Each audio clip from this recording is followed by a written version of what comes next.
Bueno, buenas noches. Vamos a dar inicio a este curso de retroalimentación, ¿sí?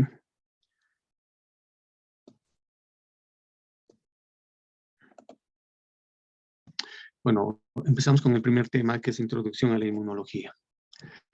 Etimológicamente, se han acuñado en la antigua Roma el término de inmunitas. In para negación, inmunos para impuestos. O sea, eran aquellas personas que estaban exentas de pagar impuestos. Posteriormente, en la Edad Media, se acuñó el término de inmune, donde resalta el personaje de Edward Jenner, considerado el padre de la inmunología, y que este término de inmune hacía referencia a aquellas personas que superaban una determinada infección. Posteriormente tenemos el término de inmunir, donde tenemos otro personaje de Louis Pasteur, donde in decía que significaba interior y munera, munición. O sea, hacía referencia a aquellas personas que tenían un mecanismo de defensa desde el interior de su organismo. Las definiciones que vamos a manejar en esta parte de inmunología es que es una ciencia encargada del estudio de la respuesta inmunitaria.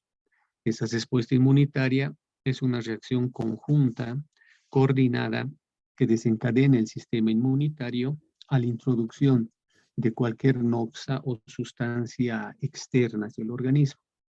Ese sistema inmunitario estará compuesto por un conjunto de órganos, tejidos, células, moléculas y procesos bioquímicos encargados de dar funcionalidad inmune al organismo. Y inmunidad, hacemos referencia al estado de protección frente a un determinado proceso infeccioso o un proceso patológico. ¿Cuál es la función del sistema inmune?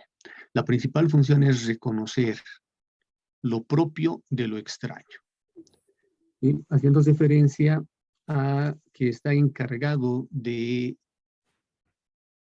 combatir las amenazas individuales. Esas amenazas individuales serán infecciones por patógenos, virus, bacterias, hongos y parásitos, organismos que causan una determinada enfermedad dependiendo del microambiente donde se encuentra. Entonces, en la mayoría de los casos, se va a desencadenar una respuesta llevada a cabo por citocinas inflamatorias, pero también va a presentar una respuesta muy distinta o muy diferente con citocinas antiinflamatorias en un microambiente de órganos inmunoprivilegiados. Así es, en el ojo, en el sistema nervioso central, en los testículos y en el útero en gestación, donde esta respuesta es totalmente inflamatoria o más al lado de las citocinas inflamatorias.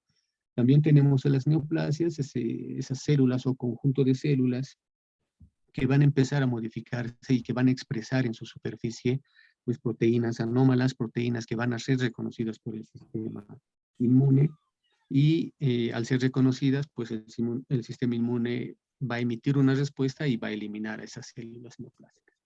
También tenemos a los injertos y en estos injertos hablamos de las condiciones naturales como es el embarazo, donde vemos que es un microambiente inmunoprivilegiado, por tanto va a haber poca activación de la respuesta inmunológica, más un 5% va a haber un escape y van a presentar citocinas proinflamatorias que van a actuar sobre ese individuo que presenta proteínas extrañas que provienen del padre y también van a generar abortos. Y la otra parte de los injertos es en los trasplantes de tejidos y órganos, donde el complejo mayor de histocompatibilidad es el encargado de desencadenar esa respuesta al ser reconocida como un agente extraño. ¿Cuál va a ser la clasificación de este sistema inmunológico? Vamos a hablar de una inmunidad innata y adaptativa, una inmunidad humoral y celular y una inmunidad activa y pasiva. Dentro de la inmunidad innata, ¿sí?, es aquella inmunidad también conocida como natural, nativa o inespecífica y que constituye definitivamente nuestra primera línea de defensa. Sus características son especificidad de reconocimiento a patrones moleculares asociados a patógenos. Su diversidad va a ser limitada, pues la expresión de sus receptores va a estar codificada en línea germinal.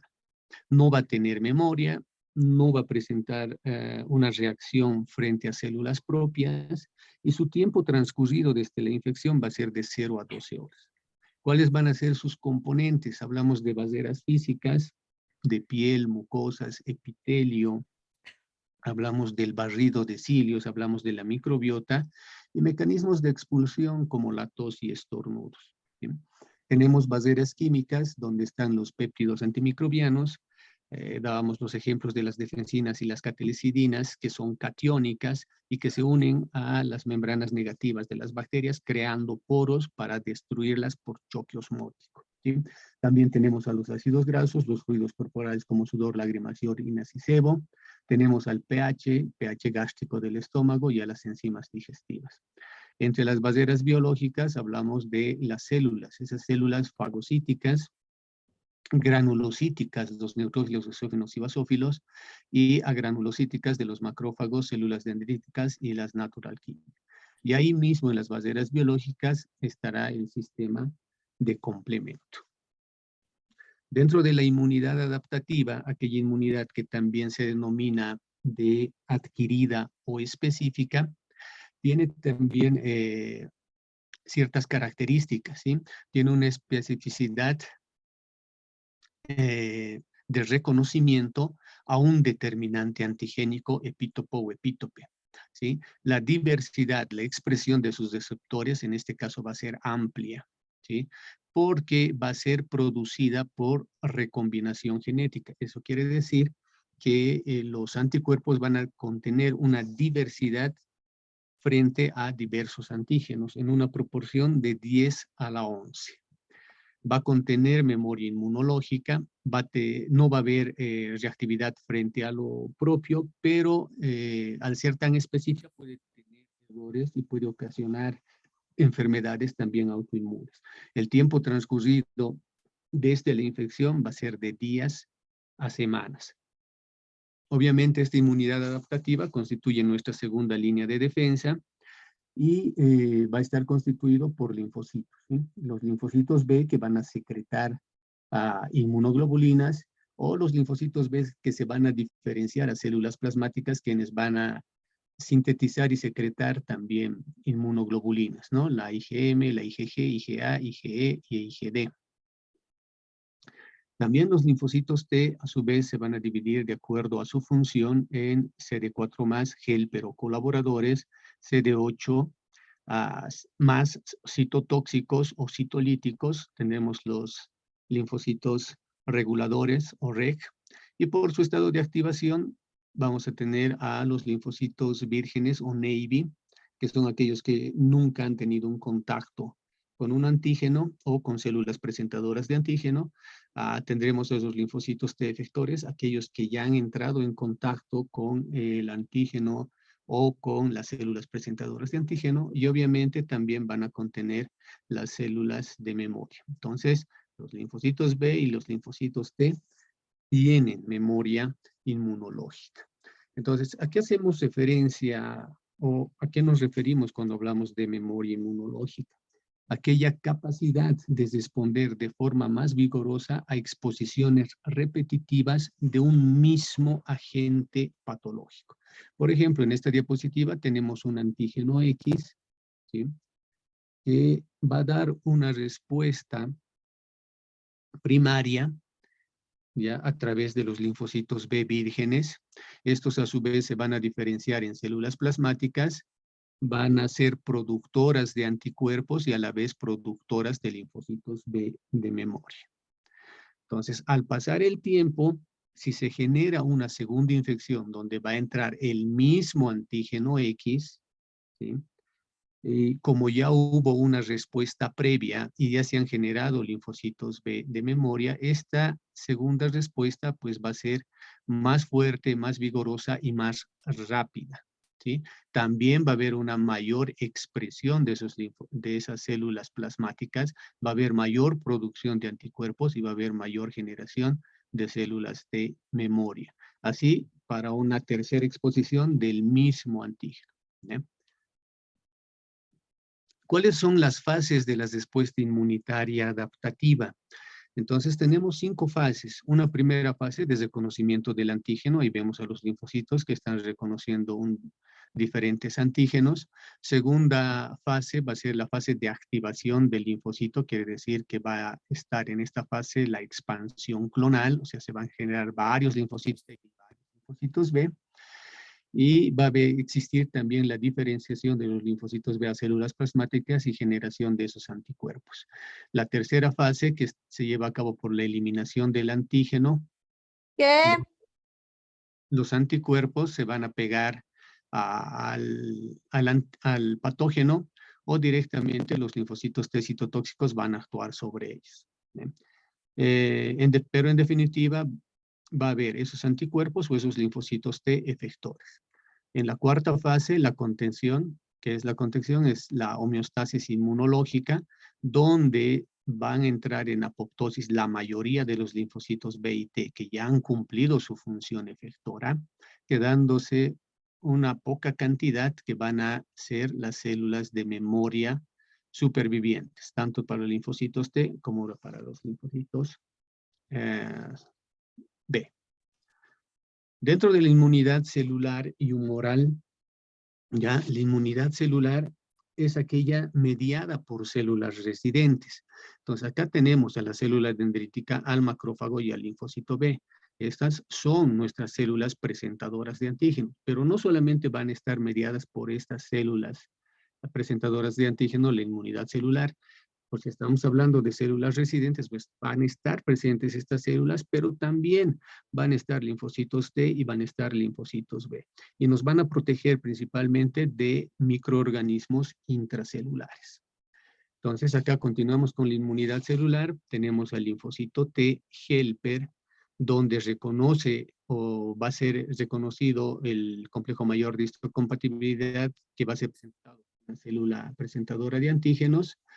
Este linfocito efector va a liberar citocinas y esas citocinas, dependiendo del tipo de citocinas, te va a permitir la activación de macrófagos o te va a permitir la activación de neutrófilos para la inflamación o te va a permitir la activación o proliferación de linfocitos T y B.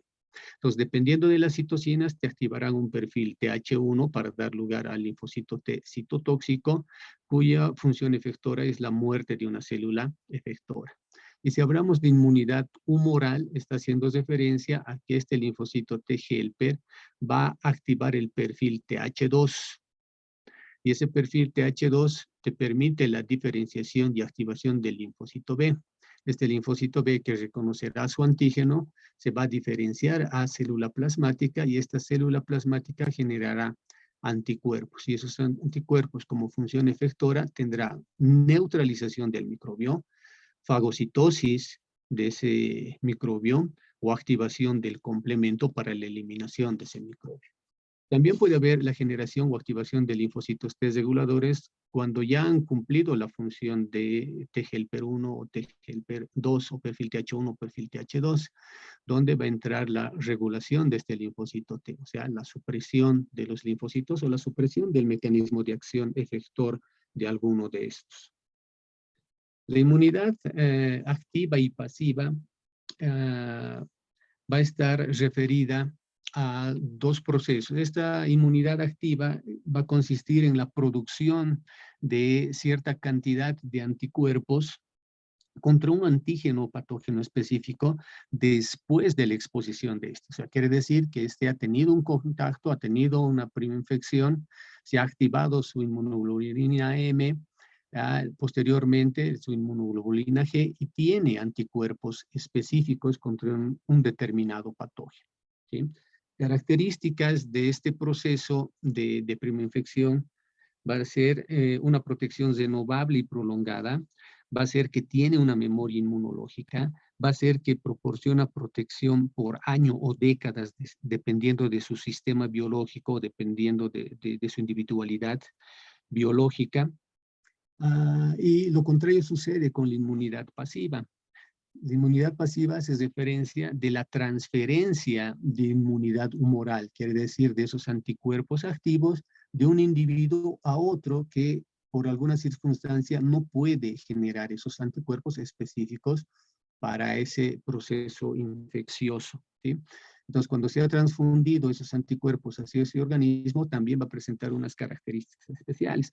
Una de esas va a ser que es una solución rápida, breve, pero es una solución limitada. Y además de ser limitada, no va a generar memoria inmunológica. ¿Cuáles son los factores que alteran la respuesta inmune? Ahí tenemos una gráfica que nos está representando la edad, ¿sí? A lo largo de la vida, entonces, existirán factores que nos van a alterar de manera positiva o negativa la respuesta inmunológica. Entonces, tenemos un proceso continuo de crecimiento que va a presentar un pico máximo a la edad de 30 años. Entonces, a esta etapa de crecimiento hasta los 30 años, donde aparentemente se llega al máximo de vitalidad, ¿sí? Va a existir cambios hormonales que van a ir acompañados con esa fase de crecimiento y después vamos a entrar a una fase de declinio en la edad adulta, que es la inmunodepresión natural. Entonces tendremos una primera etapa a inicios de la vida caracterizados por una menor actividad de neutrófilos. Eso quiere decir que vamos a tener menor cantidad de mayor cantidad de neutrófilos, pero con una menor capacidad migratoria. Los monocitos y las células dendríticas van a estar en menores cantidades y al estar en menores cantidades van a producir menor cantidad de citocinas proinflamatorias. Y las células natural killer también van a estar en cantidades normales, pero van a tener menor actividad citotóxica. Por el otro lado, tendremos la segunda etapa a finales de la vida, donde entra en juego la involución del timo, ¿sí? Quiere decir que vamos a tener bajos niveles de linfocitos T helper CD4+. Eso nos va a hacer susceptibles a nuevas infecciones y a retos inmunológicos, como por ejemplo las vacunas. El sexo también juega un factor fisiológico que va a alterar la respuesta inmune, ¿sí? Eso va a depender de la carga genética, ¿sí? XX para las mujeres y XY para los varones. Eso va a hacer que en el sexo femenino haya mayor predisposición a la generación de enfermedades autoinmunes como la artritis, tiroiditis y vasculitis, o en los varones que haya mayor predisposición a tuberculosis, leishmaniosis, lepra. En las mujeres va a haber mayor predisposición a esas enfermedades autoinmunes y a estas específicamente en nuestro medio, porque los receptores estrogénicos se van a encontrar también en linfocitos T, en linfocitos B, en células dendríticas, en neutrófilos, en macrófagos, en natural killer, en la médula ósea y en células endoteliales. Entonces, cualquier alza o baja de los estrógenos también van a repercutir sobre nuestro sistema inmunológico, en especial en esas células mencionadas. Otras hormonas como el estradiol y la progesterona son aquellas que van a inducir cambios en la expresión de las moléculas de adhesión para los leucocitos. Por tanto, van a afectar los procesos de migración hacia los sitios de inflamación. También tenemos al ciclo circadiano como factor fisiológico que altera esta respuesta inmune. Eso quiere decir que toda la información de todo este círculo circadiano se va a llevar a cabo o va a ser enviada a todos nuestros leucocitos y a todos nuestros órganos linfoides por vía neuroinmunoendocrina para modular la función, por ejemplo, citotóxica de las natural killer, para modular la fagocitosis y para modular la inflamación. Entonces, dentro de estas tenemos, por ejemplo, el sueño. Sí, el sueño es muy importante, dormir en las horas precisas y dormir las 8 horas que nos recomiendan, porque en la mañana habrá un pico máximo de TNF-alfa e interleucina 6, o sea, se van a secretar por las mañanas mayor cantidad de esas citocinas proinflamatorias, y por la noche habrá un pico máximo de linfocitos T citotóxicos o CD8+. ¿Sí? En cuanto a la alimentación, también es importante que nuestra alimentación sea rica en zinc, sea rica en ascorbato, sea rica en vitamina D y sea rica en lisina. 4 micronutrientes que son indispensables para un buen funcionamiento de nuestro sistema inmune. La producción hormonal también juega otro rol importante porque hay hormonas que son dependientes del ciclo circadiano, como son los glucocorticoides, catecolaminas y hormonas del crecimiento. Los linfocitos van a ser regulados por ciertas hormonas, como por ejemplo los linfocitos CD4+ van a ser regulados por el cortisol. Entonces, cuanto mayor carga de cortisol tengas, mayor producción de CD4+ tendrás. Y las CD8+ serán reguladas por epinefrina. Entonces, mayor cantidad de producción de catecolaminas jugarán también con las CD8+. También otro factor importante es la regeneración tisular. Ahí entra la actividad física, ¿sí? Esa actividad física que debe realizar el individuo, ya que en reposo, desde el punto de vista inmunológico, habrá mayor susceptibilidad a infecciones. Pero si una persona se encuentra activa, va a haber mayor producción mitocondrial, va a haber mayor producción de energía, por tanto va a haber mayor regeneración tisular. Y no solamente regeneración tisular, sino regulación hormonal. O sea, hacer actividad física regulas de manera fisiológica todos los desniveles hormonales. Y otra función importante de esta regeneración, o tener actividad para tener una buena regeneración tisular, es la generación de beta-endorfinas a partir de la propia melanocortina, que te van a permitir la activación de interferón gamma y granzima B, que van a jugar un rol importante en la activación también de las natural killer. Vamos al tema número 2, donde haremos referencia a los PAMs y a los DAMs. Entonces, tenemos acá varias moléculas de PAMs, que son los patrones moleculares asociados a patógenos, y los DAMs, que son patrones moleculares asociados a daño. Ambos serán reconocidas por receptores expresados en células fagocíticas, los receptores de reconocimiento de patrón. Una vez reconocidas, harán unas señales internas y tendrán una función efectora. Esa función efectora dará paso a la generación de citocinas, de quimiosinas, de reclutamiento de células inmunológicas o de activación de la inflamación. ¿Cuáles son esos patrones moleculares asociados a patógenos?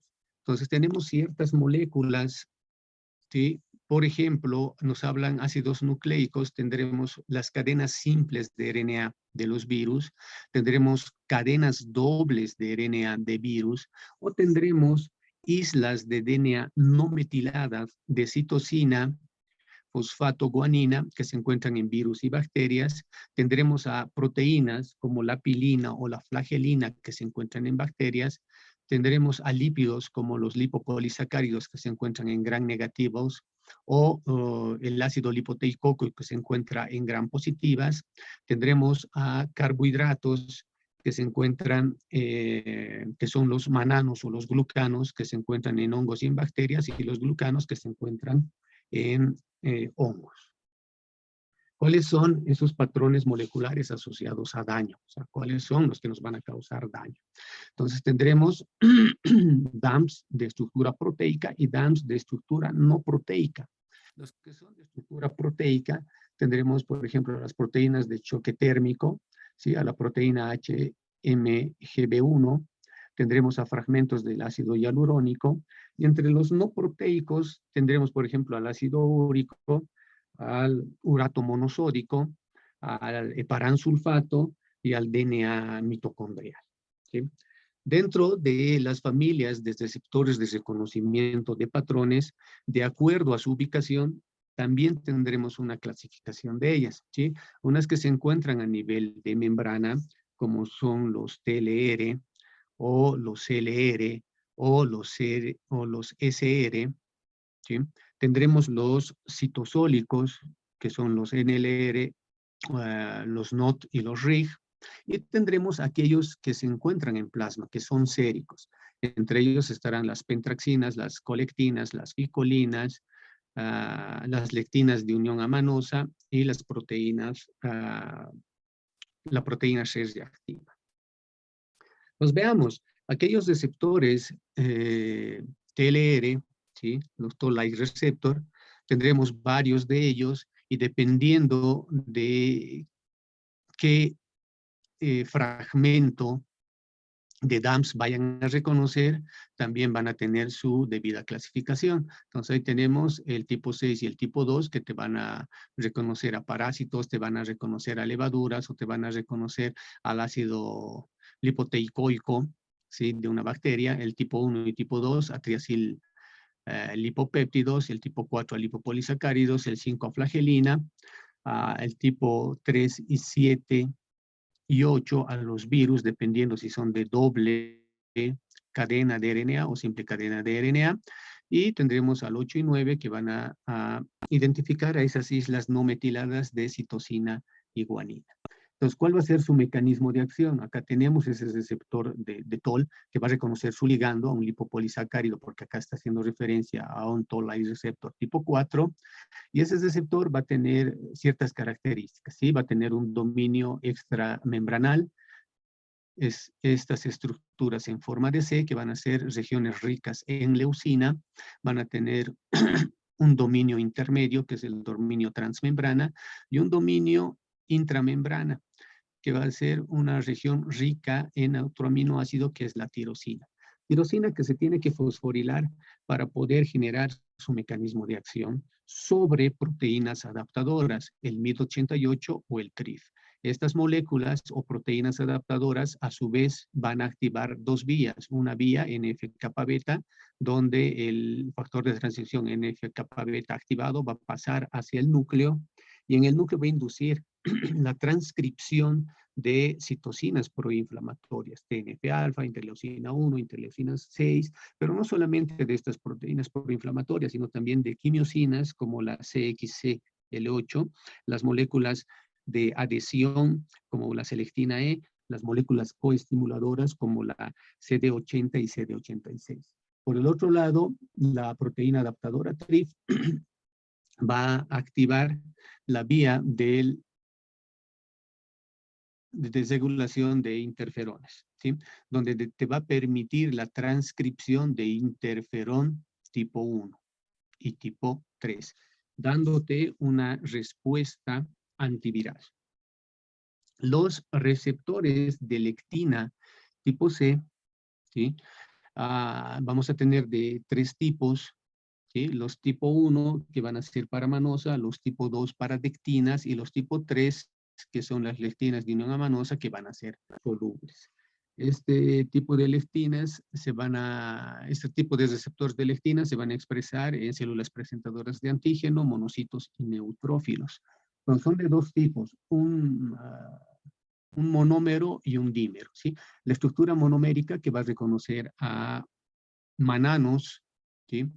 Que generalmente se encuentran en bacterias y van a tener una característica especial.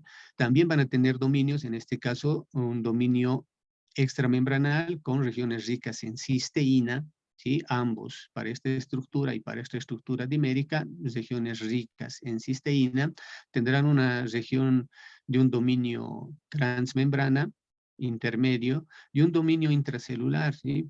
Que son regiones ricas en tirosina, ¿sí? Y estas regiones ricas en tirosina se denominan de ITAM, o sea, proteínas ITAM.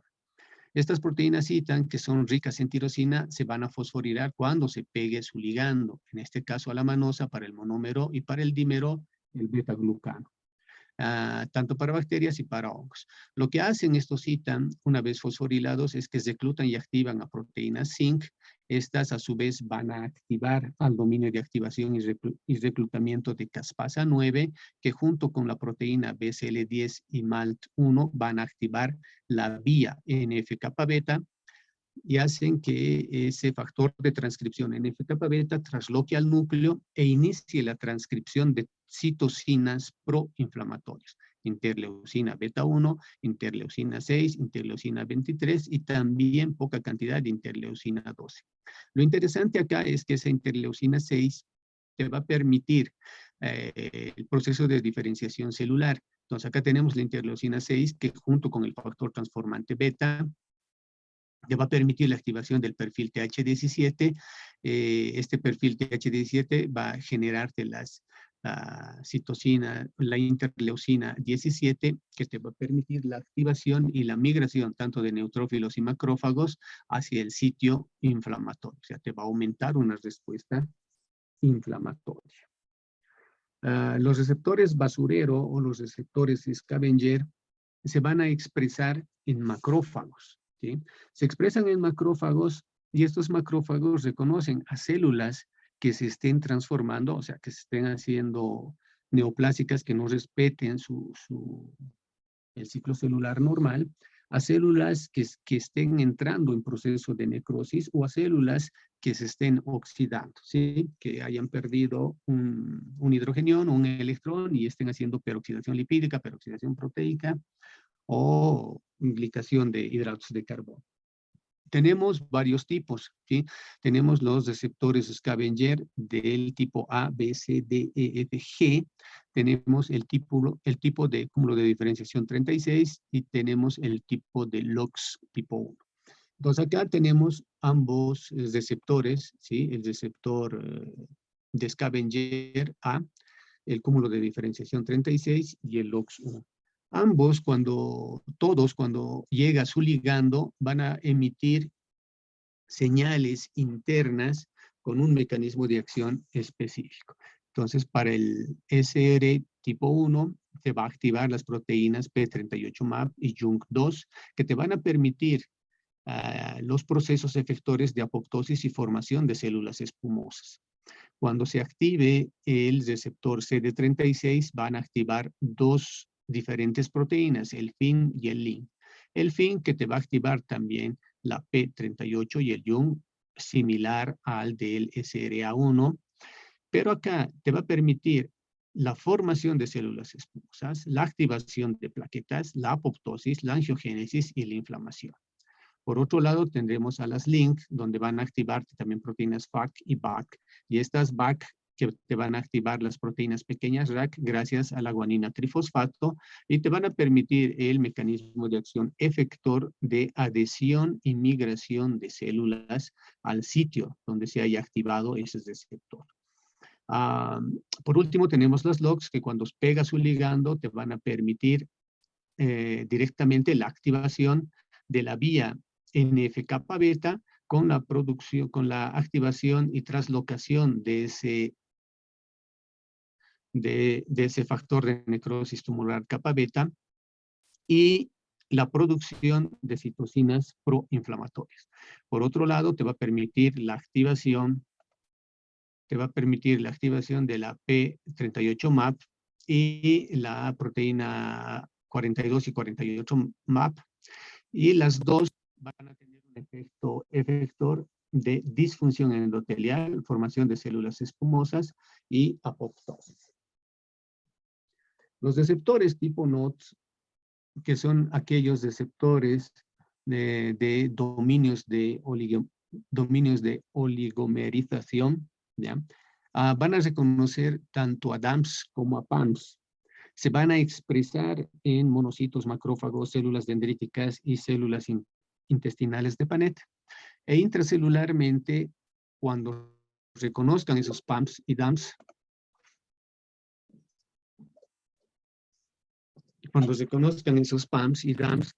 que va a permitir es el ensamblaje de todas estas proteínas que cuando están inactivas se encuentran dispersas dentro del citosol. Entonces vamos a tener el ensamblaje por dominios, ¿sí? El dominio NLRP3, que estará conformado por un dominio rico en leucinas, por la proteína NACH, que son las proteínas de inhibición de apoptosis neuronal. Esos dos conforman el LNRP3 o los receptor like not P3.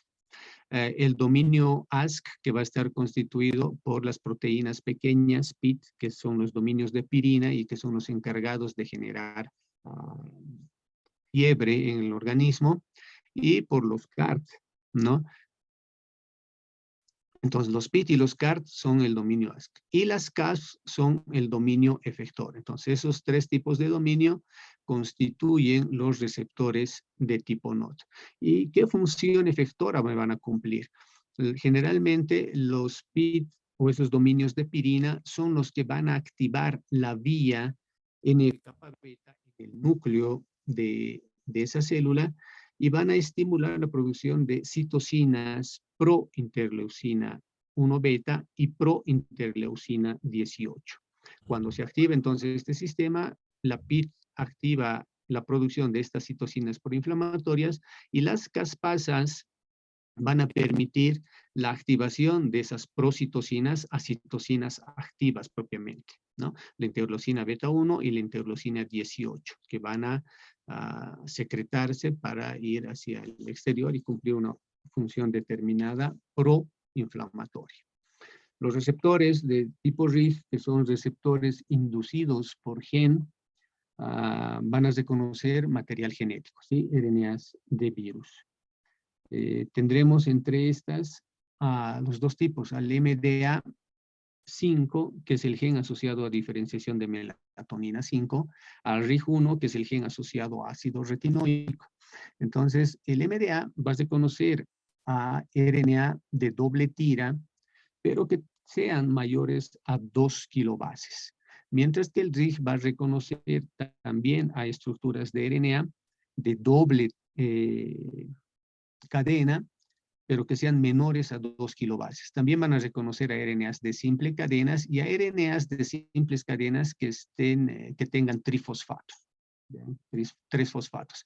Ambas van a sufrir un cambio conformacional en sus unidades monoméricas, generando una proteína que es la proteína IPS1, que va a permitir ir hacia el retículo endoplásmico o ir hacia la mitocondria. Si va hacia el retículo endoplásmico, va a activar a la proteína STING, y si va hacia la mitocondria, va a activar a TRAF3. Entonces, ambas activadas, STING o TRAF, te van a activar dos vías. Por un lado, te activarán la vía NF-kappa beta, que va a traslocar al núcleo y que dentro del núcleo te va a generar citocinas proinflamatorias, ¿sí? Te va a generar TNF-alfa, interleucina 1, interleucina 6, interleucina 12. Y por el otro lado, te va a activar el IRF 3 y 7, que va a ingresar igual, va a traslocar al núcleo y te va a activar la producción de citocinas como el interferón gamma tipo 1, que te va a dar o te va a brindar una citocina, es una citocina antiviral. Dentro de los receptores séricos tendremos varios, que ya los habíamos mencionado en un inicio, las pentraxinas, obviamente cada una de ellas se va a encontrar en circulación, se va a encontrar en el plasma. Las pentraxinas, como por ejemplo la proteína C reactiva, los anticuerpos naturales, como por ejemplo la IgM, que hemos dicho que tiene forma pentamérica, también es un receptor sérico, las colectinas, ¿sí? Se van a encontrar en dos partes, en el plasma, como por ejemplo la lectina de unión amanosa, o se pueden encontrar en el alveolo, que son las proteínas de surfactante SPA y la SPD. También también tenemos a las ficolinas, ¿sí? Y tenemos al complemento, al componente 1 de la vía clásica.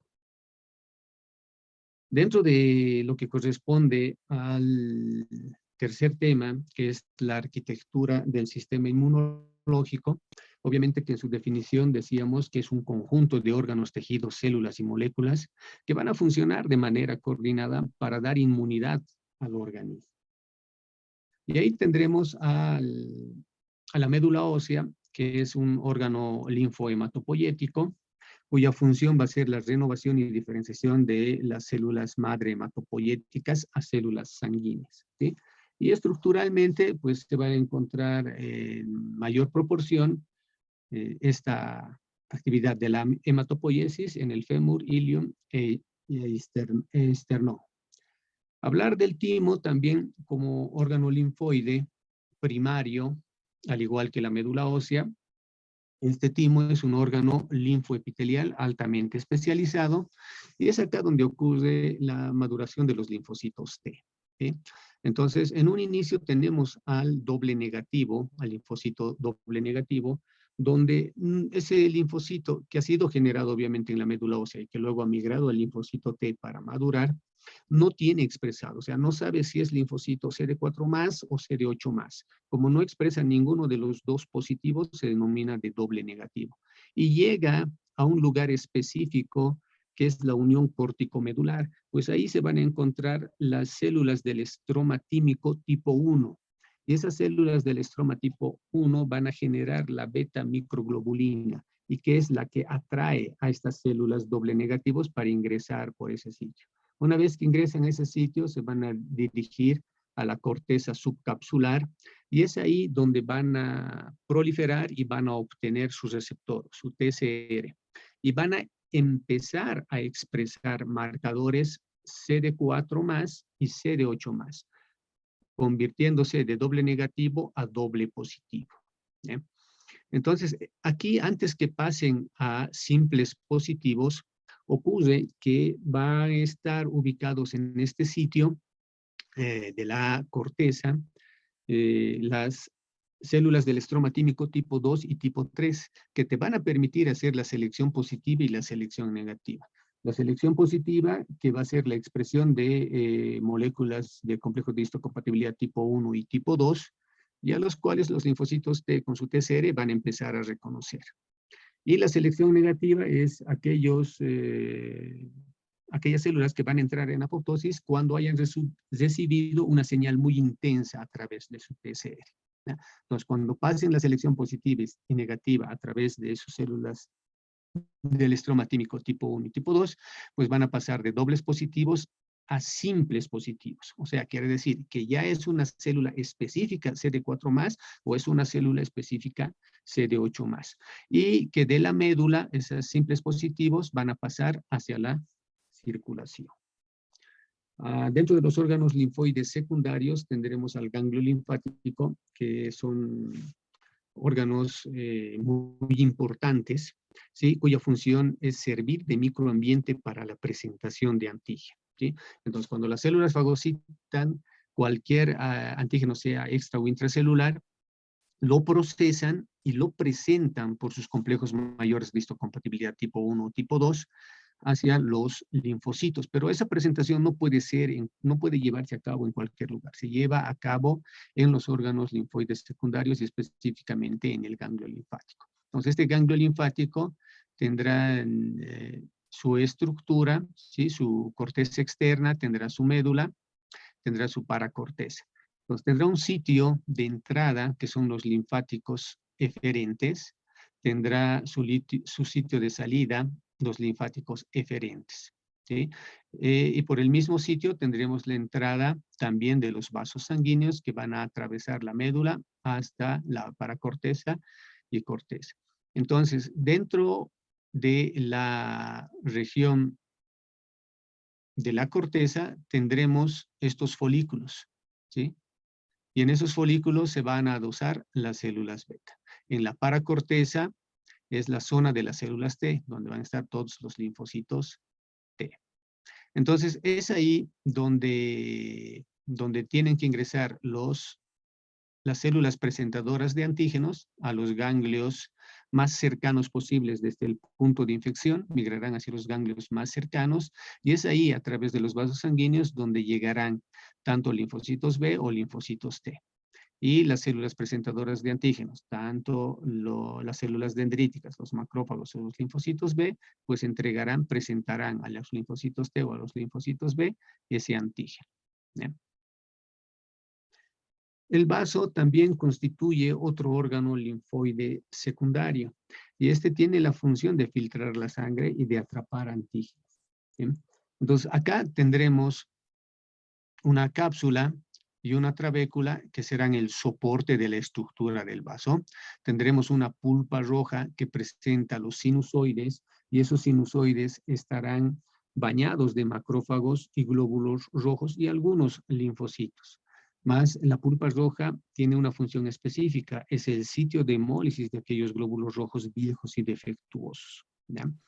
Por el otro lado tendremos una pulpa blanca, toda esta región de acá, que estará conformada por un folículo, ¿sí? Y esos folículos contienen células B.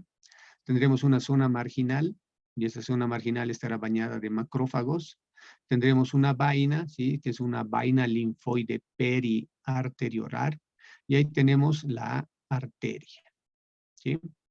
Entonces, la pulpa blanca es aquella que va a estar poblada por linfocitos B que estarán en los folículos o en sus centros germinales y también en la zona marginal donde se encontrarán los macrófagos.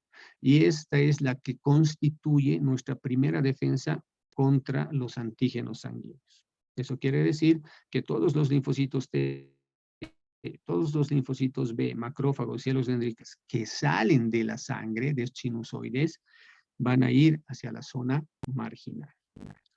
El tejido linfoide. El tejido linfoide va a estar constituido por una mucosa, por un epitelio y una lámina propia, ¿sí? El epitelio tendrá los cilios y la mucosa propiamente dicha, que es un gel que va a estar constituido por carbohidratos que hacen contacto con agua para generar un gel. Y las células epiteliales que van a tener una característica que entre ellas se va a encontrar una célula M, ¿sí? Y la célula M es la que permite atrapar antígenos que se encuentran extra y los van a permitir ingresar para dentro de la lámina propia. En la lámina propia tendremos un sinfín de células, por no decir todas las células linfocíticas y fagocíticas que cumplirán cada una de ellas un papel determinado. También encontraremos microcirculación y las células plasmocitoides que serán generadoras de inmunoglobulina A, que posteriormente serán liberadas hacia la parte externa para ayudar también con el barrido de esos antígenos que se peguen en aquellas mucosas. Tendremos dos tipos desde el punto de vista inmunohistológico, las del tipo 1, epitelio cilíndrico simple, y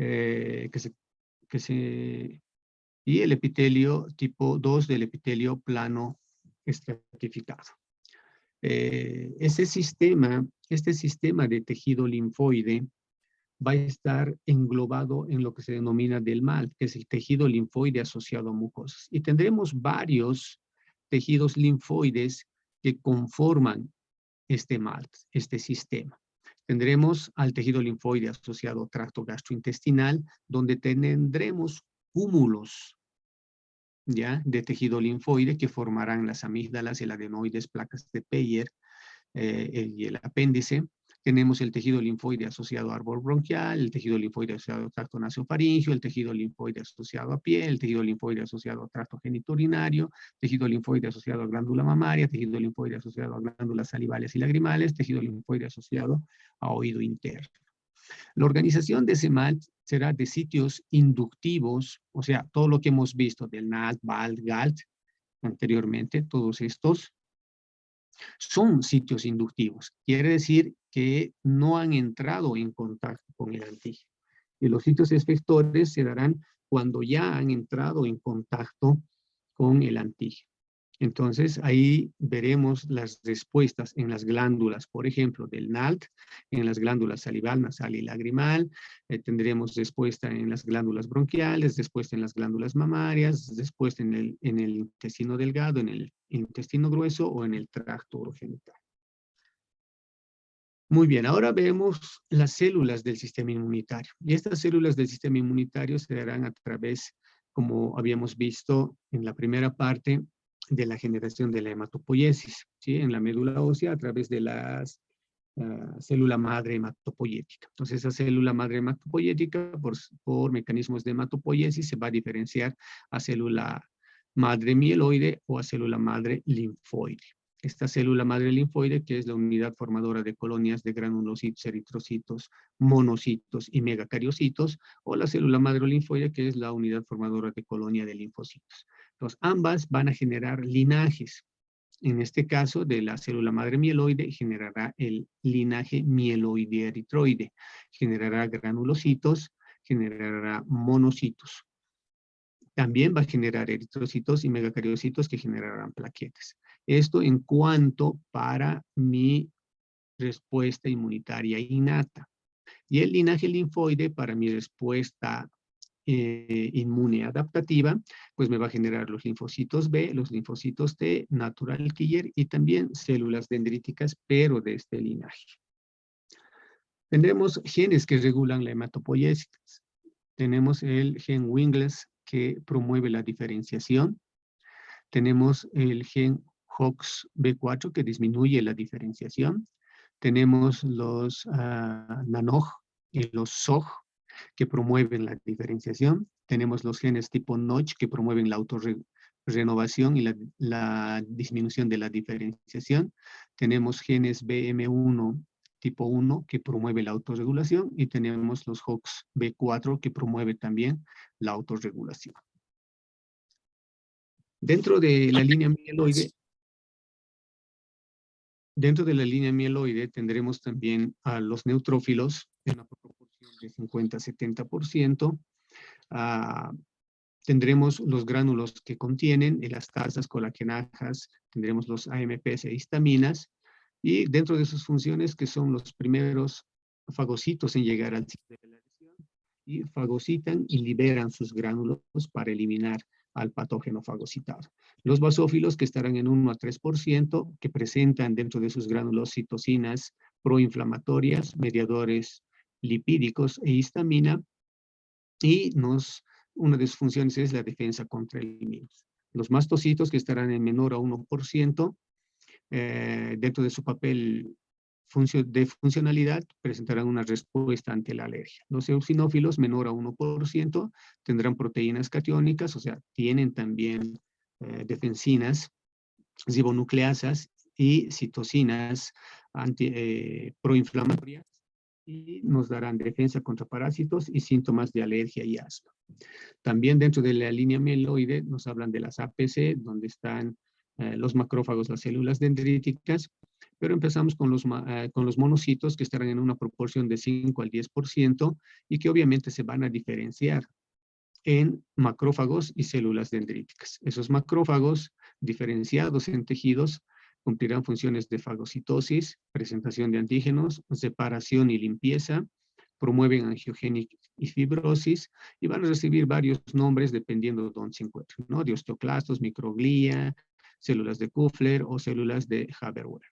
Las células dendríticas, que van a ser otras células de diferenciación de los monocitos, son de 3 tipos. Las clásicas, que van a permitir el proceso de fagocitosis, endocitosis y pinocitosis. Las plasmocitoides, que se conocen ácidos nucleicos de los virus, y las foliculares, que no se producen en médula ósea, mas son importantes para seleccionar linfocitos B en vaso y en ganglios linfáticos. Tendremos las células de línea linfoide, los linfocitos B.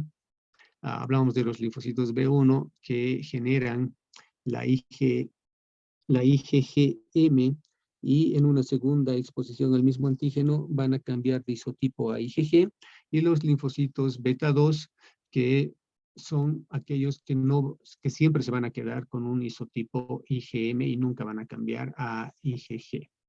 Los linfocitos T, hablábamos de los CD4+, que expresan marcadores para su identificación, CD4 y CD3. Los linfocitos CD8, que también expresan marcadores CD3 y CD8, y los linfocitos T reguladores, que expresan marcadores CD3, CD4 y CD25. Las células natural killer, que también pertenecen a esta línea linfoide, tienen receptores denominados de KIR, que son receptores inhibidores de natural killer. Una vez que reconocen a moléculas propias del organismo, se inhiben. Y cuando por alguna circunstancia nuestras células propias pierden esa expresión de receptores para complejos mayores de histocompatibilidad, las células natural killer las identifican y pues las matan de manera natural. En el proceso de inflamación, vemos que el proceso de inflamación es una respuesta benéfica cuando se trata de una inflamación aguda, y una respuesta maléfica que te puede llevar a muerte cuando se convierte en una inflamación de tipo crónica. ¿Cuál es la diferenciación entre ambas? La inflamación aguda, en tiempo nos hablan de minutos a horas, tiene un infiltrado de neutrófilos, es autolimitada porque apenas termina la inflamación aguda, viene el proceso de separación y obviamente tiene los 5 signos evidentes de la inflamación. La inflamación crónica va a tardar más, es de días, va a tener un infiltrado de macrófagos o linfocitos, ¿sí? Son células que te marcan cronicidad, va a ser grave y progresiva y sus signos son sutiles.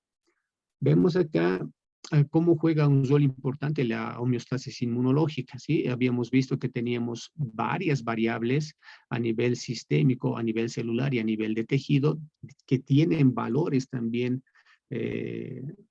con rangos inferiores y rangos inferiores y cuyos mecanismos reguladores no permiten que haya baja ni alta, ¿no? O traten de recuperar o llevar a la homeostasis del medio interno.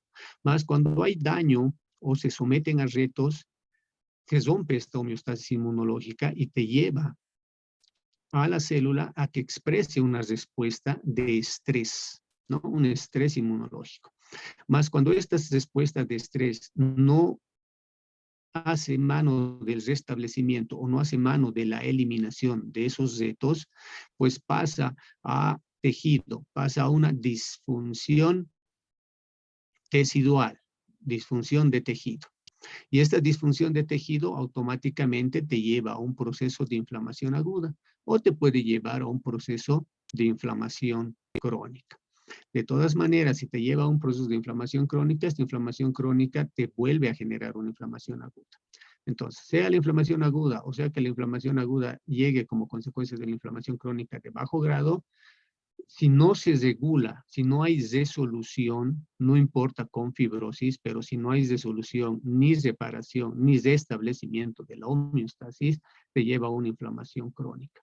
Y esa inflamación crónica no resuelta termina en muerte, ¿no?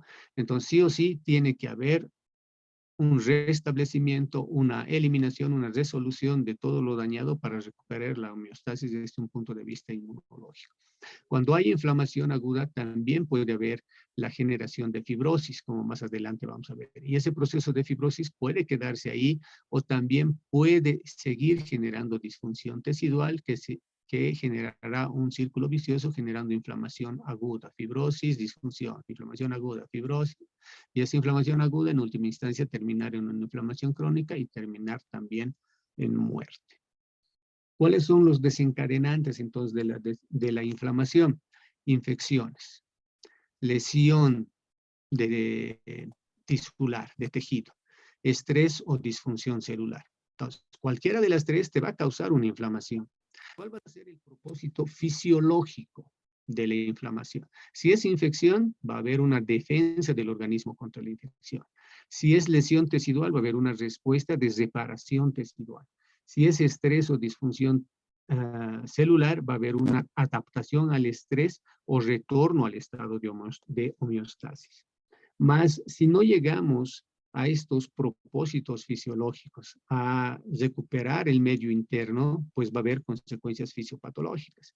En este caso va a haber una autoinmunidad, lesión inflamatoria tisular y sepsis. Si no hay una reparación tisular adecuada, va a haber fibrosis, metaplasia o generación de células cancerígenas. Y por el otro lado, va a haber una dishomeostasis, generador de enfermedades autoinflamatorias. ¿Cuáles son los componentes de la vía inflamatoria? Entonces tendremos acá los inductores, los sensores, los mediadores y los efectores. ¿Sí? Dentro de los inductores tendremos aquellos endógenos y exógenos. Exógenos, microbianos, no microbianos. Los microbianos, los PAMPs o los factores de virulencia. Los no microbianos, alergenos, cuerpos extraños, compuestos tóxicos o hipoperfusión. Dentro de los endógenos estarán aquellos derivados celulares, macromoléculas, derivados tisulares como cristales, derivados plasmáticos como el factor 12, derivados de la membrana extracelular, o sea, productos de degradación por productos de glicación avanzada. Entonces, aquí tenemos un ejemplo de inductor, de sensor, de mediador y de efector. Entonces, si un inductor es lipopolisacárido, su sensor, ¿cuál va a ser? El R. B4. ¿Cuáles van a ser sus mediadores? El factor de necrosis tumoral alfa, la interleucina 6 y la prostaglandina E2, ¿no? Por ejemplo, acá otro inductor, por ejemplo, el colágeno, que se va a encontrar a nivel subendotelial por lesión, obviamente, de células endoteliales. ¿Cuál va a ser su sensor? El factor de Hagemann. ¿Cuáles van a ser sus mediadores? Las cascadas que produce como consecuencia del factor de Hagemann, ¿no? La pradecidina, los factores de coagulación, el fibrinógeno, el sistema de complemento, ¿sí? Entonces, esto en cuanto a inductores, ¿sí? En cuanto a sensores, los sensores son los receptores de reconocimiento de patrones, o sea, los receptores tipo TOL, los Scavenger, los RIG, los NOT, ellos son los sensores. Los mediadores, obviamente, ya los hemos mencionado, van a ser ciertas moléculas, ¿sí? Ciertas moléculas dependiendo del tipo de inductor. Y los efectores nos hablan de la célula blanco, donde van a actuar estos mediadores para dar una función efectora. Entonces, veamos cuál es el mecanismo de inflamación. Habíamos dicho que va a haber un daño tisular, donde nos va a generar las quinasas inhibidoras de capa beta, que van a actuar sobre el factor de necrosis capa beta, ¿sí? Van a permitir la liberación por fosforilación de esa molécula y la liberación de P50 y P65 para que trasloquen al núcleo y me permitan la transcripción de receptores tipo TOL para que me permitan la expresión de citocinas proinflamatorias y para que me permitan la activación de la bicapa lipídica. A su vez, estas citocinas, habíamos mencionado, que nos van a permitir la migración de macrófagos y neutrófilos que van a aumentar la mayor producción de esas citocinas y que van a actuar sobre los fosfolípidos de membrana, sobre esa bicapa lipídica que ha sido activada, dándolo activación a la fosfolipasa 2, que en presencia de calcio van a actuar o van a liberar el ácido araquidónico que me irá por dos vías. Lo importante de la ciclooxigenasa es que me va a permitir la generación de prostaglandina E2 por la prostaglandina sintetasa y por la tromboxano sintetasa, que te va a permitir la generación de tromboxano A2 y malondialdehído, ¿sí? Y la otra vía de la lipoxigenasa, que va a ser te va a producir el leucotrieno B4. Entonces, ahí está generando la prostaglandina E2, producto de la cascada del ácido araquidónico y el causante de los signos de la inflamación, ¿sí? Ahí tendríamos otros reguladores que van a entrar para dar paso a la mediación de la generación de esta prostaglandina E2, el ácido linolénico, que va a dar la prostaglandina E3, que va a ir a desactivar o modular esta prostaglandina E2, el ácido linoleico, que va a generar la prostaglandina E1, que también va a ir a modular la prostaglandina E2. También va a haber otra producción de otras moléculas, como la resolvina por el ácido eicosapentaenoico, o de las protectinas y las maresinas por el ácido docosahexanoico, y las lipoxinas por la lipoxigenasa. Entonces, esas moléculas son las que van a ir a inhibir la acción de fosforilación del factor de necrosis capa beta para no desencadenar la cascada del ácido araquidónico. Otro mecanismo de inflamación es la adhesión y la agregación plaquetaria. Cuando hay un daño, decíamos, en las células endoteliales, haya una solución de continuidad, va a haber el factor de Bol-Willebrand, que se va a fijar sobre esa célula dañada donde está siendo expuesto las fibras de colágeno y va a expresar las glicoproteínas 1 y que va a llamar a la primera camada de plaquetas, ¿sí? La adhesión plaquetaria.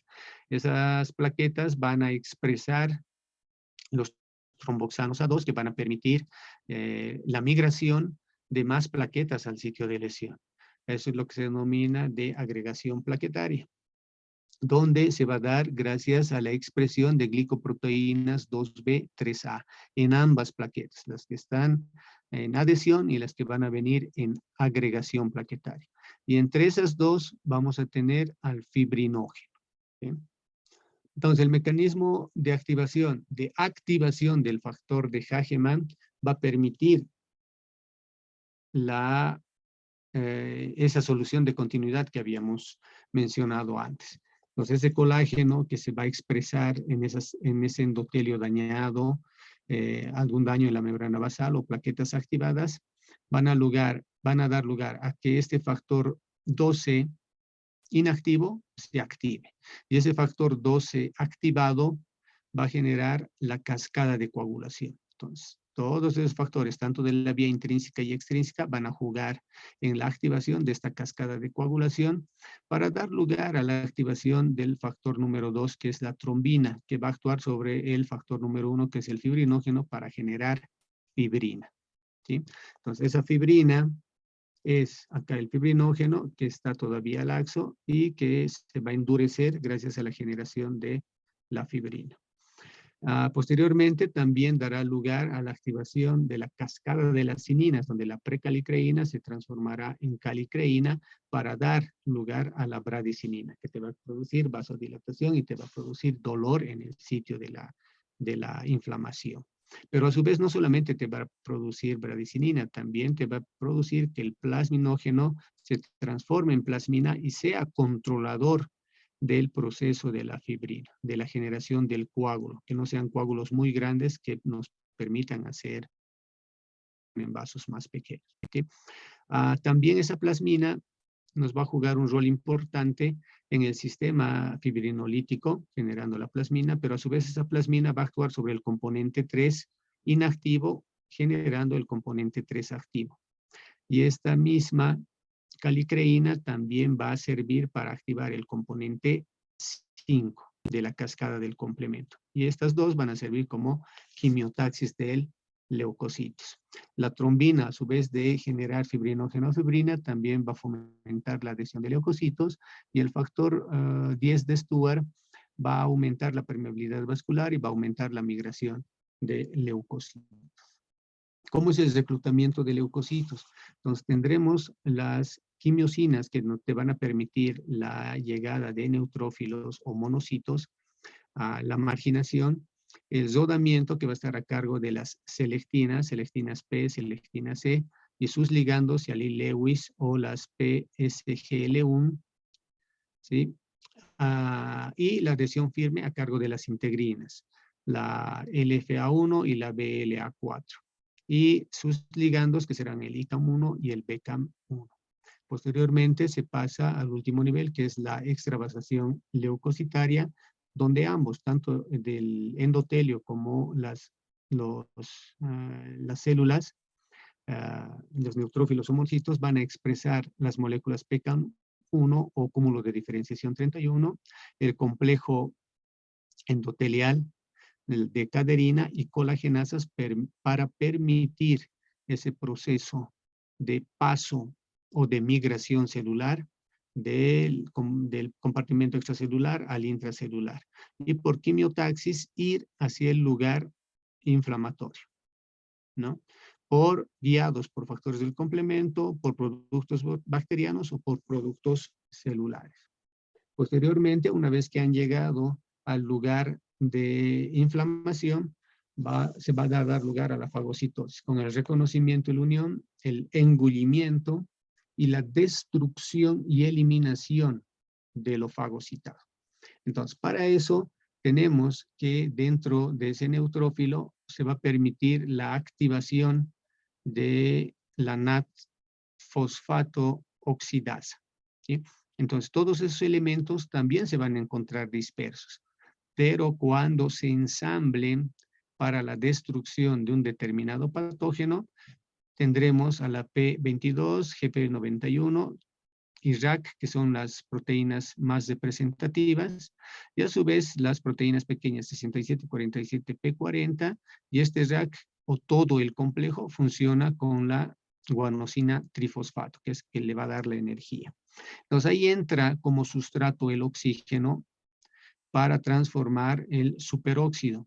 Y eso a su vez tendrá dos cofactores, el NAT fosfato reducido que saldrá como NAT fosfato oxidado.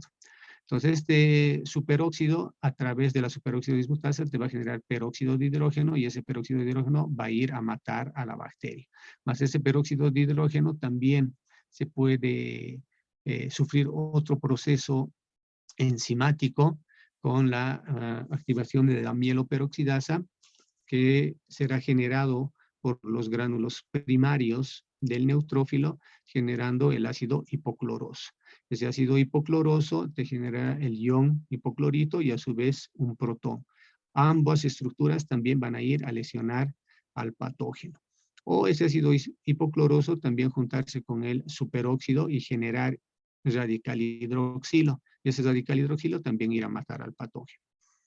A su vez, este peróxido de hidrógeno, por una reacción de Fenton, también va a producir radical hidroxilo para matar al patógeno.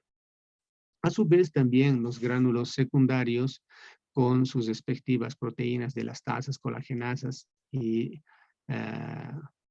lactofesina, también ingresarán para lesionar al agente patógeno. Los gránulos terciarios, de igual manera, ingresarán para lesionar al patógeno. También tenemos que a este mismo complejo, ¿ya? NAD, se va a unir otra enzima, que es la oxígeno nítrico sintasa intracelular, que agarra la L-arginina, la transforma en citrulina y genera óxido nítrico. Ese óxido nítrico, en presencia de superóxido, va a generar una molécula tóxica que te va a producir la nitrosilación, o directamente este óxido nítrico, gracias a la mieloperoxidasa, producirte otra molécula tóxica que te va a producir nitración. Nitración de proteínas de este agente patógeno. Entonces, todas esas moléculas sirven para matar al agente patógeno. No conforme con eso, también, si tenemos microorganismos grandes como hongos, parásitos, pero también bacterias y virus, también va a poder este neutrófilo expresar o lanzar sus trampas extracelulares de neutrófilos. Entonces necesitan, sí, un estímulo. Estos neutrófilos puede ser un lipopolisacárido, puede ser un complejo autoinmune, puede ser productos mediadores de la inflamación, etcétera, que van a dar inicio a la activación de la generación de estas NET. Entonces tenemos acá esos estímulos inductores que te van a permitir, una vez pegados a sus receptores, sacar el calcio del retículo endoplásmico, generar activación de la proteína quinasa C. Esta a su vez va a activarte la glicoproteína 91 y el RAC tipo 2, que eran componentes del ensamblaje de esta NAT oxidasa. Se va a ensamblar esa NAT oxidasa, va a producir los ROS, los NOS, va a producir los productos de cloración para la ruptura tanto de la envoltura nuclear de la bicapa lipídica del neutrófilo como la ruptura de sus gránulos y tener una mixtura de contenidos. Tendremos DNA, citocinas proinflamatorias, histonas, mieloperoxidasas, etcétera, incluso péptidos antimicrobianos unidos a esos fragmentos de DNA. Entonces, una vez que se ha roto, gracias a la nadoxidasa, van a lanzar esa red y van a permitir el atrapamiento de estos patógenos que en su mayoría son de gran tamaño y que hacen que se liberen estas trampas de neutrófilos. El sistema de complemento, habíamos visto que el sistema de complemento es una vía que te va a amplificar el sistema del proceso inflamatorio. ¿Sí? Va a estar constituida por más de 40 proteínas y esas más de 40 proteínas van a estar sintetizadas a nivel hepático. Tiene 3 vías de activación, la vía clásica, la vía de las lectinas y la vía alternativa. Ambas vías van a confluir en el componente 5, 6, 7, 8 y varias 9, que son las encargadas de generar el complejo de ataque a membrana. Entonces, estas varios componentes C9 van a formar un poro y ese poro va a causar la muerte o la lisis de la bacteria por ósmosis. Tenemos la activación del sistema del complemento vía clásica, que te va a reconocer el componente 1 previo previa unión antígeno-anticuerpo. Entonces, tendremos antígenos en la bicapa lipídica del agente patógeno, va a ir sobre esos antígenos los anticuerpos, y esos anticuerpos por su fracción FC van a ser reconocidos por el componente número 1. El componente número 1 va a actuar sobre el componente 4 y sobre el componente número 2, liberando sus fracciones pequeñas hacia arriba y sus fracciones pesadas hacia abajo. Entonces, en el componente 4 tendremos un componente pesado que es el C4B. En el componente 2 tendremos el 2A, y ambos C4B y 2A van a conformar la C3 convertasa. Esa C3 convertasa va a actuar sobre el componente 3, que también va a generar un componente liviano C3A y un componente pesado C3B. Entonces, el C4B, 2A y C3B conformarán el componente 5 o 5 convertasa, que va a actuar sobre el componente 5, generando C5A y generando C5B. Y este C5B habíamos dicho que automáticamente es el reclutador y activador del componente 6, 7, 8 y varios componentes 9 que van a formar ese poro, ¿no? Y ese poro va a causar la lisis de esa bacteria. Tendremos la activación del sistema del complemento vía lectinas. Entonces, acá tendremos también un componente que se llama las lectinas de unión amanosa. Entonces, las manosas y las ficolinas son componentes de las bicapas lipídicas también de algunos microorganismos, y van a ser reconocidos por este componente. Este componente, al reconocer estas manosas y ficolinas, van a permitir la activación de proteínas MASP tipo 1 y MASP tipo 2. Así se va a activar, y cuando esté activa también va a actuar sobre el componente 4 y sobre el componente 2, generando C4B y generando C2A. Entonces, la unión de los dos, C4B y C2A, son las C3 convertasas, que van a actuar sobre el componente 3, que van a generar C3A liviana y C3B pesada. La unión de C4B, C2A y C3B forman la C5 convertasa, que va a actuar sobre el componente C5, va a generar C5A liviano y va a generar C5B pesado. Y el C5B pesado activa y recluta a C6, C7, C8 y varias C9 que también van a formar ese poro para causar lisis de la bacteria. Y la vía alterna es aquella vía que siempre va a estar generándose de manera continua y no necesita ni de manosas ni de ficolinas, no necesita de unión antígeno-anticuerpo, sino normalmente se está generando dentro de nuestro organismo. Y se va a generar a partir del componente 3. Entonces, el componente 3, gracias al factor D y al factor B, van a permitir la ruptura en un fragmento BA liviano y en un fragmento C3B pesado. Ese fragmento C3B pesado, a su vez, va a unirse a un fragmento B y B pesado. Esos van a conformar, los dos van a conformar la C3 convertasa, que van a actuar sobre otro componente 3. Ese otro componente C3 va a generar C3A liviano, C3B pesado. Y la conjugación de C3B, BB más C3B va a generar la 5 convertasa, que va a actuar sobre el componente número 5, que va a generar un fragmento C5 liviano y C5B. Y ese C5B habíamos dicho que va a llamar y activar a C6, C7, C8 y varias C9 para formar ese poro y generar la lisis por ósmosis de esa bacteria. ¿Cuáles son las funciones de los componentes del sistema de complemento? Entonces ahí tenemos numerados los componentes con sus respectivas funciones. Entonces, el componente 1, aumento de permeabilidad vascular. El componente 4B, conglutinación, junto con el componente C2A. A su vez, esos componentes C4B y C2A sabemos que conforman la C3 convertasa. Ahora, la C4B suelta, la C2A suelta y la C3B sueltas sirven en procesos de opsonización, ¿ya? La C3B solita, ¿ya? pero su fragmento liviano, la C3A, es una anafilotoxina y tiene una actividad bactericida. El componente liviano también de la C5B, que es la C5A, también es una anafilotoxina y participa en la quimiotaxis de polimorfonucleares. La C5B, C6 y C7, lisis reactiva. Y la C8 y la C9, lisis acelerada. ¿Por qué? Porque ya se ha generado el poro a ese nivel.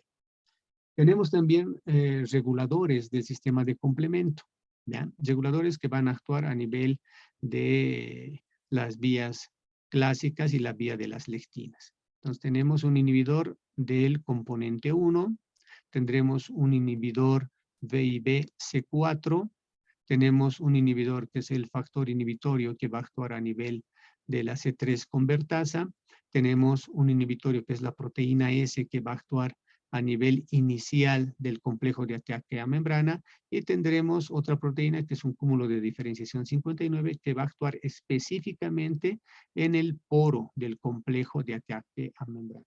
Entonces es la forma de regulación del sistema de complemento.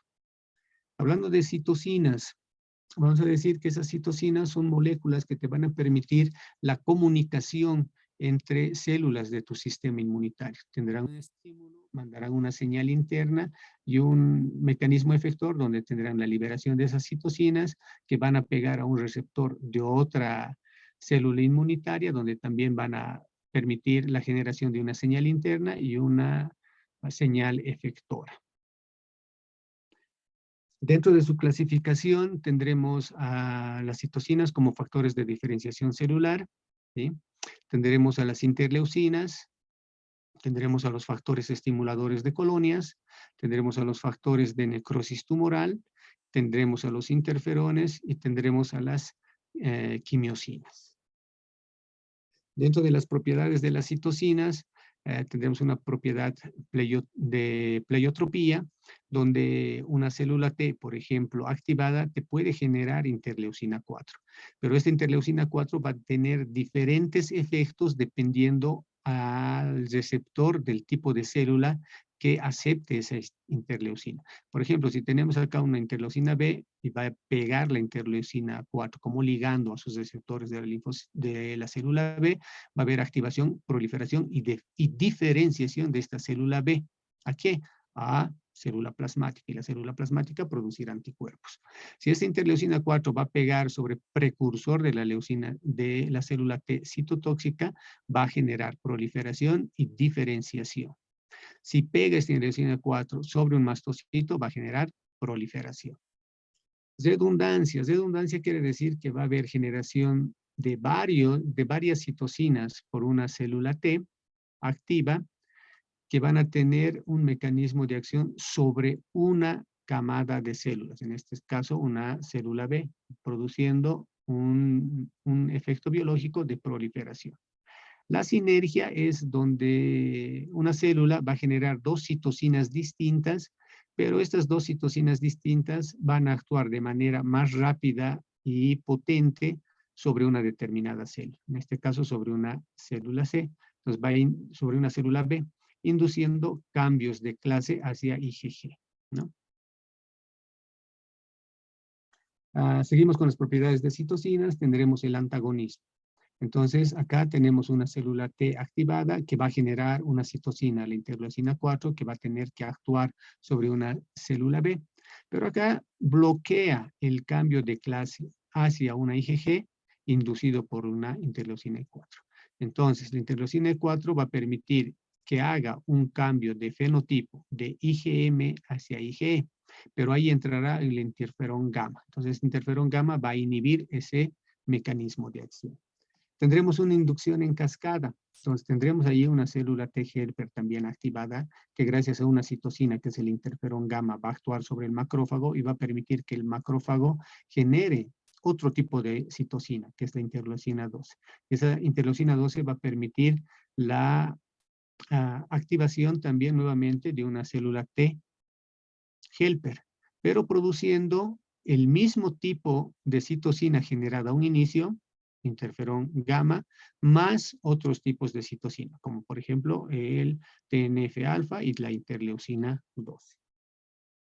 ¿Cuál es la función de las citocinas? Entonces habíamos mencionado que cuando tenemos retos, cuando tenemos los PAMPs, van a ser reconocidas por células residentes, tanto de las células dendríticas y los macrófagos, que van a permitir la liberación de interleucina 12, y interleucina 12 va a actuar sobre el natural killer y el perfil TH1 o los linfocitos T helper 1, ambos van a producir la liberación de interferón gamma, y este interferón gamma es importante porque va a permitir que ese macrófago cambie de fenotipo a un fenotipo M1. Este fenotipo M1 del macrófago, gracias a especies de nitrógeno activas, a especies de oxígeno activas, a interleucina 1, factor de necrosis tumoral alfa y mieloperoxidasas, va a permitir un mecanismo efector de destrucción de patógenos, reclutamiento celular y degradación de la membrana extracelular. Más por el otro lado, cuando se generen los DAMs, también se generan alarminas. O sea, aparte de las moléculas que habíamos visto que son DAMs, también hay citocinas que tienen la función de actuar como DAMs. La interleucina 25, la interleucina 33 y la linfopoietina del estromatímico, que van a actuar sobre células helper tipo 2 o perfil TH2, basófilos, mastocitos, produciendo la liberación de interleucina 4 e interleucina 13, que van a permitir el cambio de fenotipo.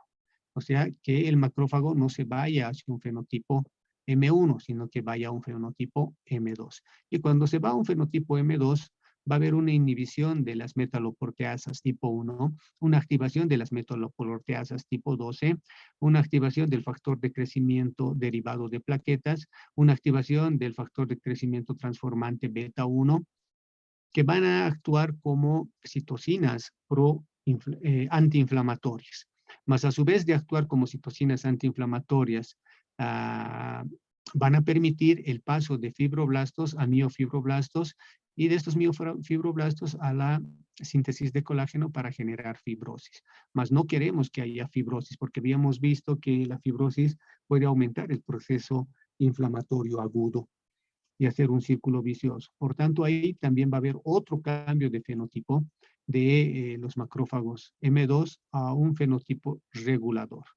Y ese fenotipo regulador te va a activar las proteínas o la arginina tipo 1, la REL tipo alfa, la interleucina 10 y las PDL tipo 2. Entonces también tenemos ahí una citocina antiinflamatoria, pero esta citocina antiinflamatoria va a inhibir el paso de que los miofibroblastos generen colágena y generen fibrosis. Por tanto, el regulador y el M2 actúan como componentes antiinflamatorios y el tipo M1 o el fenotipo M1 macrófago actúa como proinflamatorio o inflamatorio. Otra función de las citocinas, ya no dentro del mecanismo del sistema inmune innato, sino del adaptativo, tenemos aquí activación del perfil THCD4+, NEIVE, virgen, ¿sí? Que cuando entra en contacto con una célula presentadora de antígenos, obviamente se va a liberar la interleucina 4, que va a activar el perfil TH2, y la misma interleucina 4 te va a servir para la diferenciación a linfocito B. Ese linfocito B sabemos que se va a diferenciar a célula plasmática, te va a permitir la generación de anticuerpos y por otro lado te va a permitir la generación de linfocitos B de memoria. También este linfocito helper CD4+, por generación de interleucina 12 e interferón gamma, te va a activar otro perfil, que es el perfil TH1. ¿Ya? Ese perfil TH1, que también por el interferón gamma, te va a activar el linfocito T citotóxico o CD8+, que va a generar perforinas y granzimas para eliminar a esa célula por un mecanismo de apoptosis. O por el otro lado, también puede haber la generación de otras citocinas como el factor de crecimiento transformante beta interleucina 6, que te van a activar el perfil TH7, que va a generar interleucinas 17, que te van a permitir la activación y la migración de macrófagos y neutrófilos al lugar de la inflamación. Entonces, mecanismo de respuesta inmunológica celular, mecanismo de respuesta inmunológica humoral, y mecanismos de respuesta inflamatoria. Cuando se han cumplido todos los procesos efectores de funcionalidad de cada uno de esos perfiles activados, entra en juego el linfocito T regulador, inhibiendo esos caminos activados por las citocinas. Bueno, hablamos de los antígenos. Entonces, los antígenos van a ser moléculas específicas que se encuentran o que van a permitir el reconocimiento por los anticuerpos, ¿sí? Los antígenos generalmente van a ser proteínas expresadas por un determinado patógeno. Pueden ser de origen microbiano o pueden ser de origen no microbiano, ¿sí? De origen microbiano tendremos las proteínas, polisacáridos, lípidos y ácidos nucleicos. Proteínas y polisacáridos son antígenos de manera natural, más el lípido y el ácido nucleico necesitan unirse o con polisacárido o con proteína para hacer en sí un antígeno. Y los no microbianos son biológicos, químicos o ambientales, ¿sí? Los biológicos como el sistema AB, los químicos como los fármacos o los ambientales como los apteros. Dentro de los tipos de antígenos tenemos el heteroantígeno, ¿sí? Que son moléculas de diferente especie. Ahí entrarán los antígenos de las bacterias, virus, hongos y parásitos. Los isoantígenos, que son antígenos propios del organismo, el sistema A o B. Y los autoantígenos que también se pueden expresar en nuestras células, ¿no? Decíamos que en el timocito tenemos péptidos autoantígenos que quieren expresarse, pero que están inhibidos por un regulador autoinmune denominado de AID. Entonces, cuando no existe o por alguna circunstancia es afectado esa molécula de aire, pues se van a expresar esas células y anticuerpos autorreactivos, o sea, van a actuar sobre nuestras células propias, en este caso de los timocitos. ¿Cuáles son las moléculas que se van a unir a los antígenos? Esas moléculas son los anticuerpos, las moléculas del complejo mayor de histocompatibilidad y los receptores de los linfocitos, los TCR y los BCR. Los epítopes o determinantes antigénicos van a ser las fracciones más pequeñas, pero las que van a ser reconocidas por los anticuerpos de un antígeno específico. Entonces tenemos un antígeno y tenemos epítopes, en este caso de forma cuadrangular y triangular, como epítopo tipo 1 y epítopo tipo 2. Entonces, ambos también van a ser reconocidos por un anticuerpo específico anti-1 y un anticuerpo anti-2. Entonces, estos determinantes antigénicos tienen características en su disposición espacial, ¿no?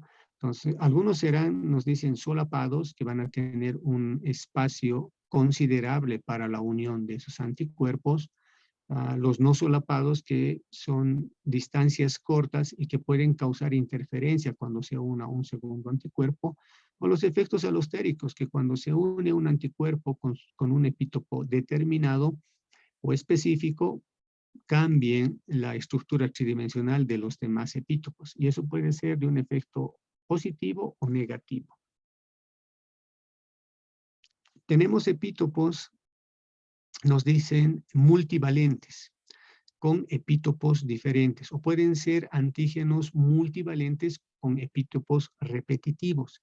Entonces acá tenemos, fíjense, en amarillo, en verde, en azul y en medio gris, 4 distintos determinantes antigénicos. Entonces este es un antígeno multivalente, ¿no? Y acá también tenemos uno multivalente, pero con epítopos repetidos, en verde, y toditos son verdes. Por tanto, requieren estos un anticuerpo específico para cada uno de estos epítopos. Mientras acá necesitamos anticuerpos distintos para cada uno de estos determinantes antigénicos. Generalmente los antígenos que se presentan en los microorganismos son de característica multivalente y diferentes, o sea, son de esta característica. Dentro de su clasificación tendremos los lineales, los conformacionales y los ocultos. Entonces, decíamos que su clasificación se va a basar en la estructura de las proteínas. Si son de estructura primaria, serán lineales, como en este caso.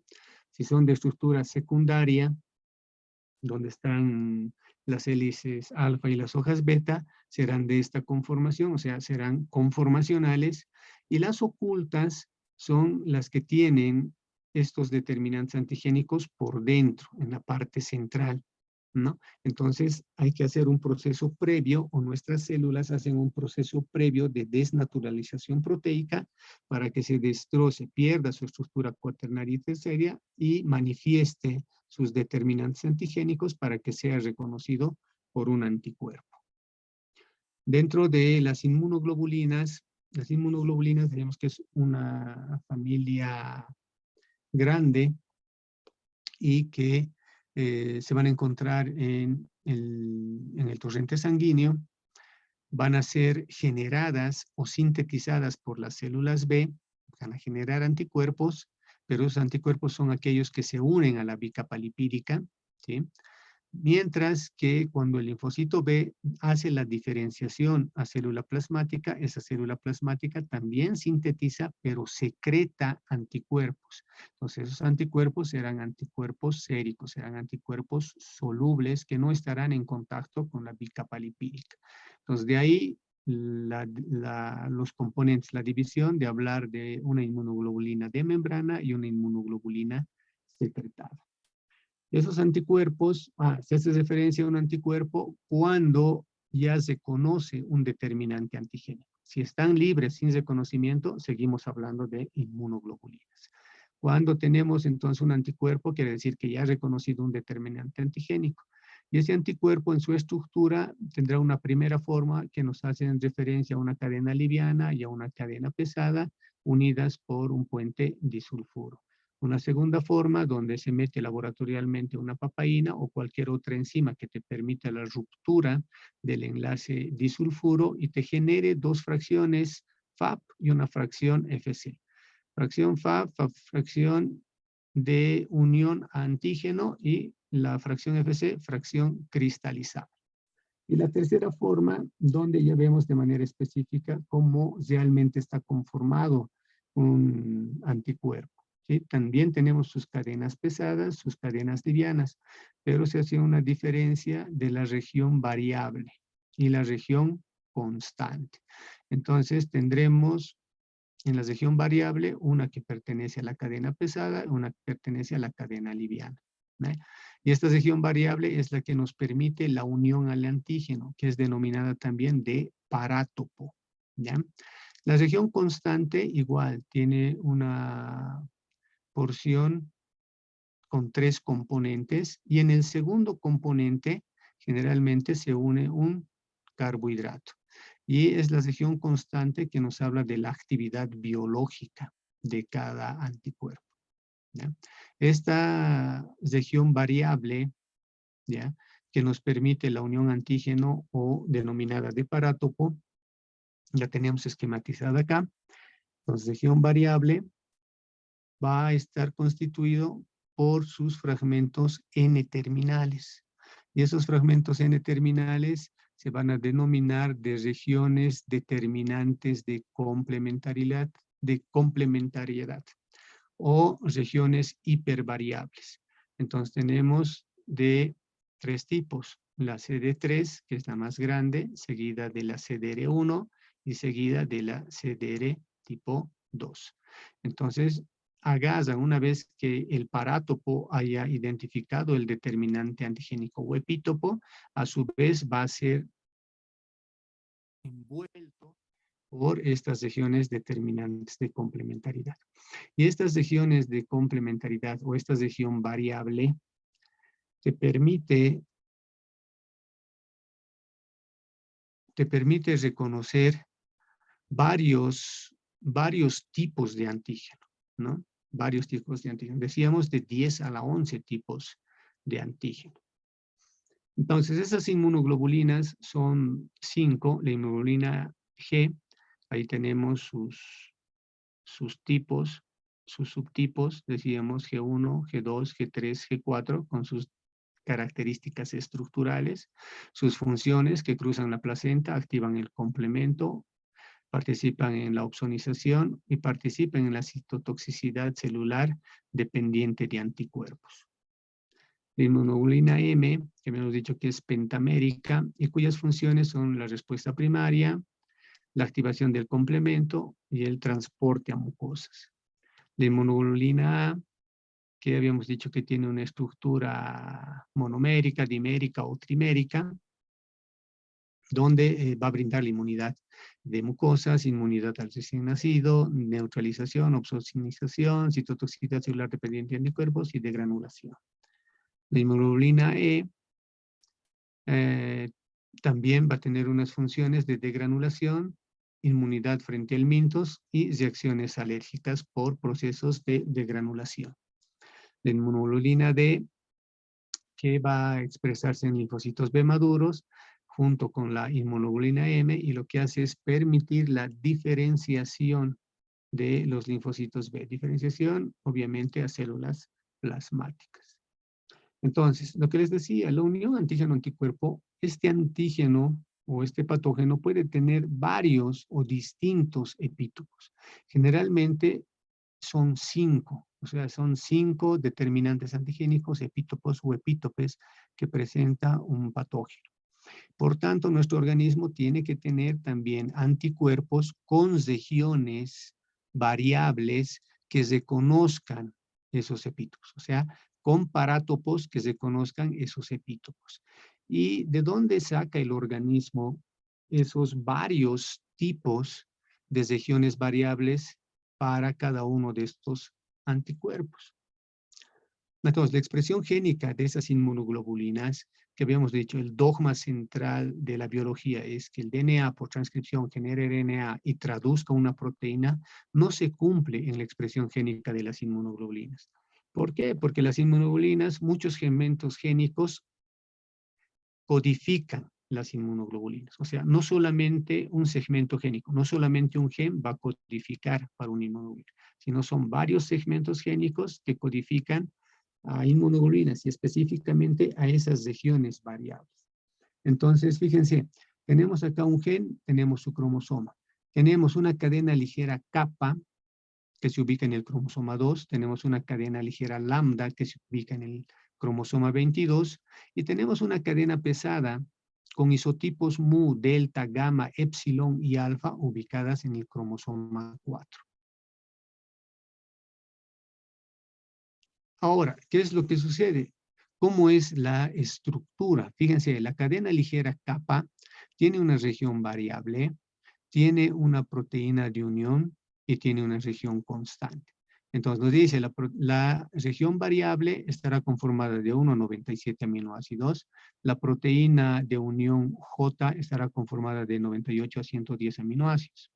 La cadena ligera lambda también tiene una región variable, tiene una proteína de unión J y tiene una región constante. Entonces, ambas, como son cadenas ligeras, tienen estos segmentos génicos y esta composición de aminoácidos. La cadena pesada que tenía isotipos mu, delta, gamma, epsilon y alfa, tiene su región variable, tiene su proteína de unión J, tiene su región constante, pero además tiene un segmento que pertenece a la región de diversidad, ¿no? Esos segmentos génicos. Entonces, la región de variabilidad de 1 a 94 aminoácidos, la de diversidad de 95 a 97 aminoácidos y su proteína de unión de 98 a 113 aminoácidos. Entonces, ¿cómo se genera esa diversidad inmunológica, esa variabilidad de las regiones variables de nuestros anticuerpos para que puedan reconocer a N determinantes antigénicos? Entonces, fíjense, tenemos variabilidad para kappa, lambda y cadenas pesadas. ¿Cuánto para el segmento B? 41 para kappa, 34 para lambda y 48 para pesadas. El D de diversidad, el kappa y lambda de las cadenas livianas no tiene un segmento de diversidad, pero la cadena pesada sí, tiene 23. Las proteínas de unión J para las cadenas livianas es de 5 para cada una de ellas. Y para la cadena pesada de 6. Entonces, ¿cómo se calcula la diversidad? Multiplicando 41 por 5, 205. 34 por 5, 170. La suma de ambos, 375. De las cadenas pesadas, de igual manera, tenemos 48, 23 y 6. Entonces, multiplicamos eso y nos da 6.624. Entonces, la sumatoria de esos, la multiplicación del resultado de las cadenas livianas con las cadenas pesadas nos da 2.484. Entonces, tendremos 2.484 formas de regiones variables de poder generar ese tipo de anticuerpo. Bueno, muchísimas gracias. Nos estaríamos viendo el día del examen. ¿Sí?